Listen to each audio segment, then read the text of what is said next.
आज आपके अभिषेक भैया एक छठ पूजा पर निबंध लेकर आए हैं जो कि बहुत अच्छा निबंध लिखा गया है। तो आप इस वीडियो को अंत तक देखिएगा तो आपको अच्छा समझ आएगा।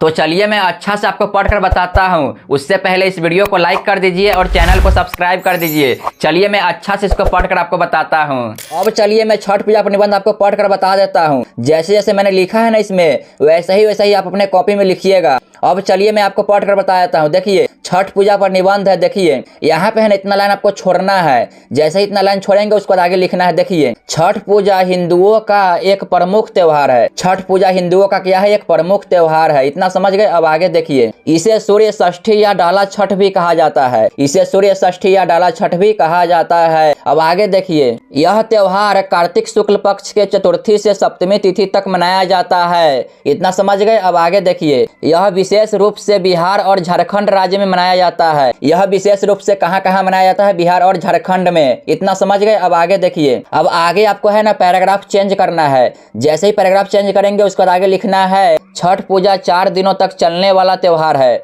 छठ पूजा 4 दिनों तक चलने वाला त्योहार है। इसमें देखिए 4 दिन कैसे कैसे वो सब लिखा गया है। देखिए आगे पहले दिन को नहाए खाए कहते हैं। पहले दिन को क्या कहते हैं? नहाए खाए कहते हैं। जिसमें श्रद्धालु स्नान करके विशेष भोजन करते हैं। जिसमें श्रद्धालु स्नान करके क्या करते हैं? विशेष भोजन करते हैं। अब आगे देखिए दूसरे दिन को खरना कहते हैं। दूसरे दिन को क्या कहते हैं? खरना कहते हैं। जिसमें भक्त दिन भर उपवास रखते हैं। रात को खीर या फल का प्रसाद खाते हैं। रात को खीर या फल का प्रसाद खाते हैं। अब तीसरा दिन देखिए तीसरे दिन क्या होता है? देखिए तीसरे दिन मुख्य पूजा होती है। तीसरे दिन क्या होती है? मुख्य पूजा होती है। जिसमें व्रती सूर्योदय से पहले नदी किनारे जाकर सूर्य देव को अर्घ्य अर्पित करते हैं। समझ गए इतना? अब आगे देखिए अब आगे है चौथे दिन। चौथे दिन क्या है? देखिए चौथे दिन को पारण कहते हैं। चौथे दिन को क्या कहते हैं? पारण कहते हैं। जब उपवासी अपना उपवास तोड़ते हैं। जब उपवासी अपना क्या करते हैं? उपवास तोड़ते हैं। अब इसके आगे आपको है ना पैराग्राफ चेंज करना है।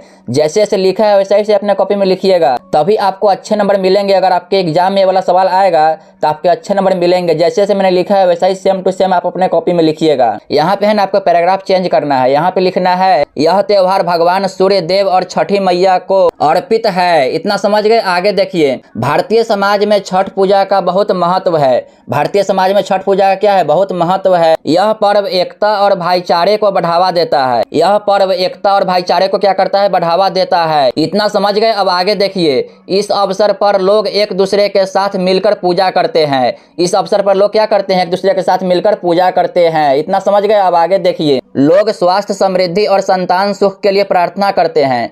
लोग स्वास्थ्य समृद्धि और संतान के लिए क्या करते हैं? प्रार्थना करते हैं इस पूजा में। तो आप इतना समझ गए। अब आगे देखिए अब आगे है ना आपको यहाँ पे पैराग्राफ चेंज करना है। पैराग्राफ चेंज करके क्या लिखना है? देखिए छठ पूजा भारतीय संस्कृति का एक अनूठा उदाहरण है। छठ पूजा भारतीय संस्कृति का क्या है? एक अनूठा उदाहरण है। इतना समझ गए। अब आगे देखिए इस पर्व में भगवान सूर्य के प्रति लोगों की अटूट आस्था देखने को मिलती है। यह पर्व लोगों के मन में नया जोश भर देता है। यह पर्व लोगों के मन में क्या कर देता है? नया जोश भर देता है। इतना ही तक छठ पूजा पर निबंध था। आप समझ गए छठ पूजा पर निबंध कैसे लिखना है।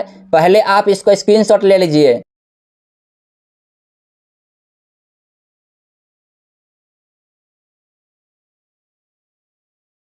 देख लिए छठ पूजा पर निबंध बहुत अच्छा लिखा गया है। तो आप इसको अच्छे से नोट करके याद कर लीजिएगा।